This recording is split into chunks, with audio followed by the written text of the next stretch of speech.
Breaking, Pune Shirdi express 22 जून पासून नियमित धावणार, नवीन वेळापत्रक झाले जाहीर। उद्घाटन मोठ्या थाटामाटात झाले, पण दुसऱ्याच दिवशी रेल्वे गायब झाली। प्रवाशांच्या संतापानंतर अखेर रेल्वे प्रशासनाने पुणे शिर्डी एक्सप्रेस बाबत महत्त्वाचा निर्णय घेतला आहे।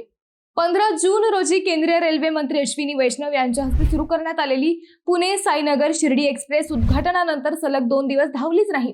18 आणि 19 जून रोजी अनेक प्रवासी स्थानकावर तासनतास गाडीची वाट पाहत होते। त्यामुळे प्रवाशांमध्ये मोठी नाराजी निर्माण झाली होती। या प्रकरणाची दखल घेत रेल्वे प्रशासनाने आता 22 जून पासून ही सेवा नियमितपणे सुरू करण्याची घोषणा केली आहे।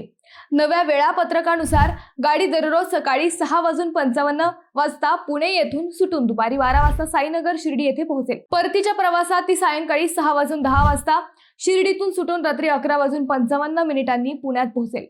Daund, chord line, Shrigonda road, Ahilyanagar, Rahuri आणि बेलापूर हे या गाडीचे प्रमुख थांबे असतील। या थेट रेल्वे सेवेमुळे शिर्डीच्या भाविकांसह अहिल्यानगर जिल्ह्यातील विद्यार्थी, रुग्ण आणि प्रवाशांची मोठी सोय होणार आहे। धार्मिक पर्यटनालाही यामुळे मोठी चालना मिळण्याची अपेक्षा आहे।